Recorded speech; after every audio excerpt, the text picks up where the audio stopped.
Karibuni ndugu wasikilizaji na watazamaji katika tafakari hii ambayo itajikita zaidi juu ya Rozari Takatifu, tukikumbuka kwamba huu ni mwezi Oktoba ambao Mama Kanisa anautoa rasmi kwa ajili ya kumheshimu Mama Bikira Maria na hasa kupitia sala ya Rozari.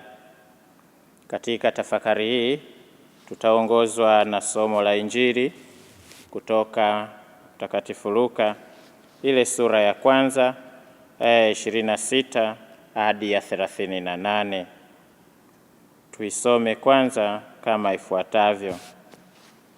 Mwezi wa 6, malaika Gabrieli alitumwa na Mungu kwenda mpaka mji wa Galilaya jina lake Nazareti, kwa mwanamwali bikira aliyekuwa ameposwa na mtu jina lake Yusufu, wa mbari ya Daudi, na jina lake bikira huyo ni Mariamu. Akaingia nyumbani kwake akasema, salamu, uliyepewa neema, Bwana yu pamoja nawe.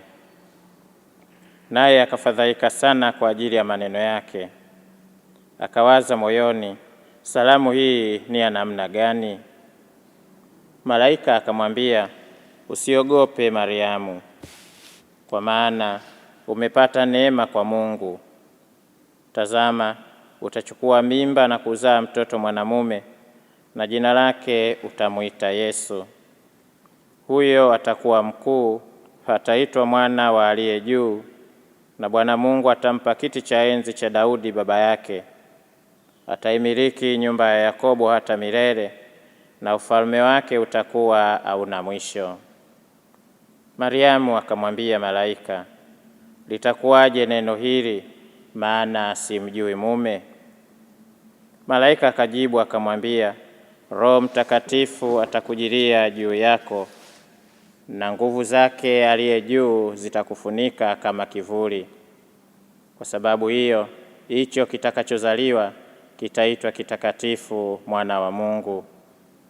Tena tazama, jamaa yako Elizabeti naye amechukua mimba ya mtoto mwanamume katika uzee wake, na mwezi huu ni wa 6 kwake yeye aliyeitwa tasa, kwa kuwa hakuna neno lisilowezekana kwa Mungu.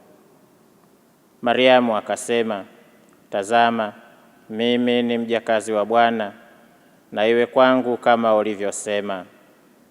Kisha malaika akaondoka akaenda zake. Neno la Bwana.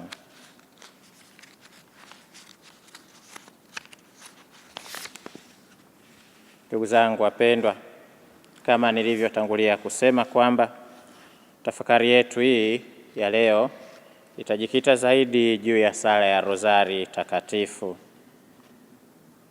tukikumbuka kwamba ni mwezi Oktoba na Mama Kanisa anautoa mwezi huu akitualika kusali Rozari kwa ajili ya heshima ya Mama Bikira Maria, lakini pia kutafakari kwa njia ya Rozari matendo makuu ya wokovu wetu. Labda tujiulize pia, bila kujua na kujifunza historia ya sala hiyo ya Rozari Takatifu, tujiulize Rozari ni nini? Kwa ufupi ni kwamba Rozari Takatifu ni sala maalumu inayostaliwa katika kutafakari matendo makuu ya wokovu wetu. Katika Rozari Takatifu tunatafakari pamoja matendo ya furaha, matendo ya mwanga, matendo ya uchungu na matendo ya utukufu. Ni sala inayotufanya tusafiri pamoja na Mama Bikira Maria aliyeshiriki kikamilifu katika wokovu wa mwanadamu. Baba Mtakatifu Paulo wa 6 mtakatifu anasema yafuatayo juu ya sala hiyo ya Rozari, kwamba Rozari ni sala ya kiinjili iliyosimikwa katika fumbo la umwilisho na la ukombozi. Ni sala inayomwelekea Kristo kikamilifu pasipo shaka lolote. Tunayasoma maneno hayo katika waraka wa Baba Mtakatifu Paulo wa Sita unaoitwa Marialis Cultus namba 46. Japokuwa rozari ni sala juu ya Bikira Maria, lakini bado ndani ya kina chake inambeba Kristo mwenyewe. Baba Mtakatifu Paulo wa Sita anaendelea akisema, ni sala inayojikita kwa kina ndani ya Injili takatifu, kama tunavyosoma katika warakoni iliyosema Marialis Cultus, yaani ibada kwa Maria, namba 42. Rozari basi inatupatia siri inayotufikirisha kwa urahisi kwenye elimu ya kina na ya ndani ya kumjua Kristo. Tungeweza kusema rozari ni njia ya Maria. Pendwa mtazamaji, sala ya rozari huongozwa na mafumbo au matendo ambayo ndani yake mna mafundisho au ufupisho wa Injili. Kama nilivyotangulia kusema, yapo matendo ya furaha, matendo ya mwanga, matendo ya uchungu na matendo ya utukufu. Labda tuchukue nafasi hii kutafakari kwa ufupi nini kilichomo ndani ya kila matendo hayo. Katika matendo ya furaha, tunajiunga na Mama Bikira Maria aliyefurahi na kukubali kuwa mama wa mkombozi, furaha aliyoshirikishwa kwa njia ya Roho Mtakatifu.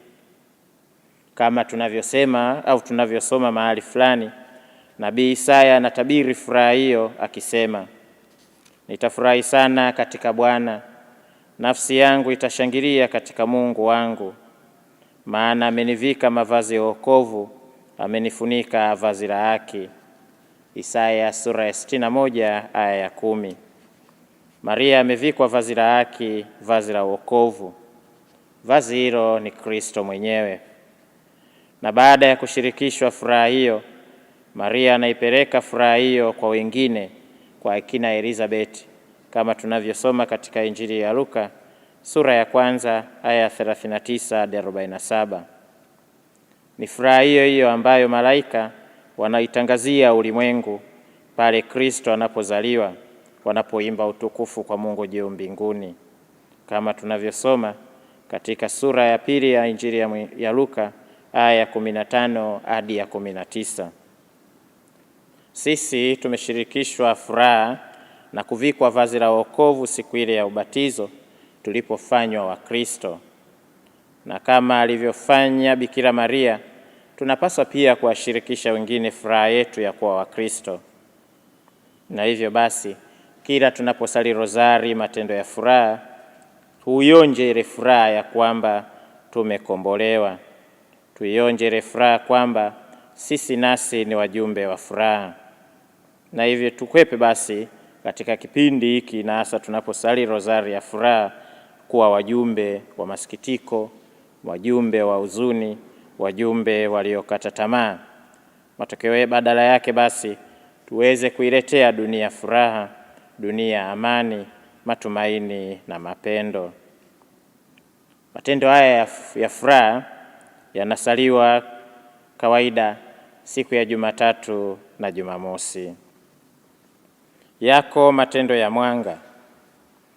Kiini cha matendo haya ni Yesu mwenyewe anayejiita kwamba yeye ni nuru ya ulimwengu, mwanga wa ulimwengu.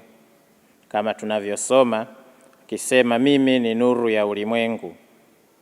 Ni matendo yanayomfunua Kristo kwa ulimwengu kwa mafundisho yake, mahubiri yake na miujiza yake.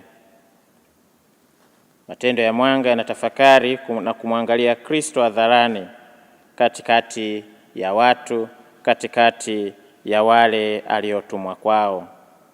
Kristo anasema, wakati ningali ulimwenguni pia mimi ni mwanga wa ulimwengu, au mimi ni nuru ya ulimwengu. Injili ya Yohani sura ya 9 aya ya 5. Sisi nasi tumepokea mwanga wa mshumaa ili tuwe nuru ya ulimwengu. Kazi ya nuru ni kufukuza giza, kuangaza. Tumebatizwa ili kuwa nuru kwa mataifa kwa njia ya maneno na matendo yetu.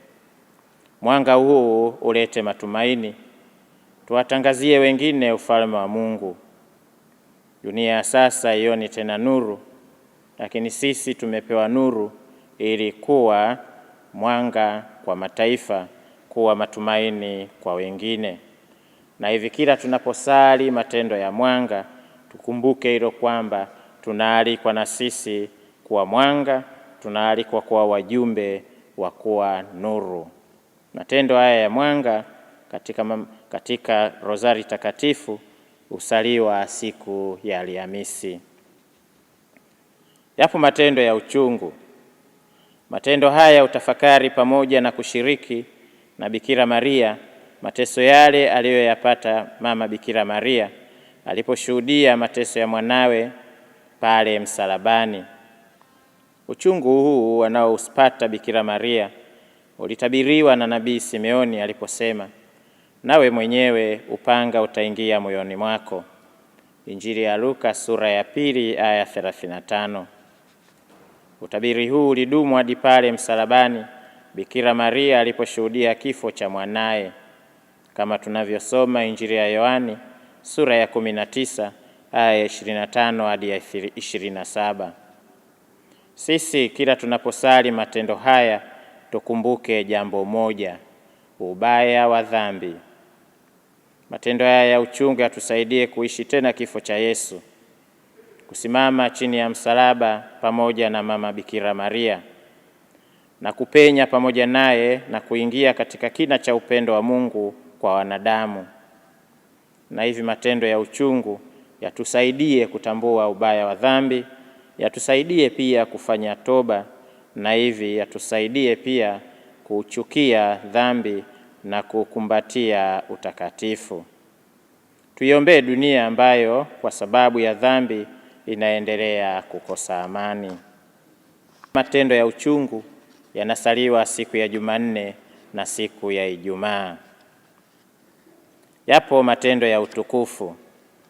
Katika matendo ya utukufu, Mungu alimshirikisha Bikira Maria utukufu baada ya kushiriki mateso.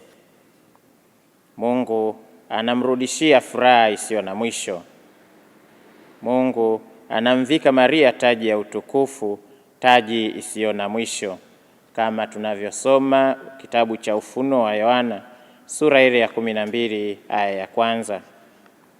Ni katika matendo haya ya utukufu Mungu anaipatia jumuiya ya mitume nguvu ya kutangaza matendo makuu ya wokovu wa dunia. Anawashushia Roho yule yule aliyemwezesha Bikira Maria kwa mama wa Mungu. Matendo ya utukufu waongoza waamini wawe na matumaini makubwa zaidi ya kufikia maisha ya umilele. Matendo ya utukufu yanatupatia ujasiri wa kumtangaza Mungu na matendo yake makuu. Nasi katika nia zetu mbalimbali tunaposali rozari, hasa matendo haya ya utukufu, tumwombe Mungu atujalie kugeuka watakatifu na hatimaye kuwa na kiu ya kwenda mbinguni. Hivyo basi matendo ya utukufu yanatushirikisha ufufuko wa Kristo, kwamba sisi pia tumezaliwa ili kuishi milele. Kwetu sisi wa Kristo, rozari ni silaha yetu dhidi ya yule mwovu. Maisha yetu daima yako vitani, ni vita vya kiroho. Vita hii ni ngumu. Tunapambana na yule adui ajuaye udhaifu wetu, na hivi tunahitaji msaada. Kwa hiyo matendo ya utukufu yanatufanya tutafakari kwamba sisi pia ni washindi pamoja na Kristo mfufuka. Matendo haya ya utukufu yanasaliwa siku ya Jumatano na siku ya Jumapili. Ndugu wapendwa, baada ya tafakari hiyo tukumbuke pia kwamba mwezi huu Mama Kanisa ameutenga kwa ajili ya kusali rozari. Tuchukue muda basi wa kuungana na Mama Kanisa kutafakari matendo ya Mungu kama nilivyoainisha. Mama Bikira Maria alipowatokea watoto wa Fatima mwaka 1917 alisema, tusali rozari ili tukupate amani, sio tu amani katika ulimwengu mzima, lakini hasa pia amani katika familia zetu, ambayo ambazo ni kanisa la nyumbani. Kunapokuwa na amani katika familia, familia zinakuwa chanzo cha amani katika jumuiya zetu, na hivyo amani kusambaa ulimwenguni. Tuwaalike basi tumwendee Maria, tumuone Yesu. Tuwe na mazoea basi ya kuitafakari rozari ili tuwe karibu na Yesu na hivyo kumwendea Mungu kwa njia hiyo. Ninawatakia nyote basi mwezi mtukufu huu wa Bikira Maria, mwezi wa rozari, na hivi tuungane pamoja kusali kama vile Mama Kanisa anavyotushauri na anavyotusisitiza. Tumsifu Yesu Kristo. Mimi ni Padre Liston Luko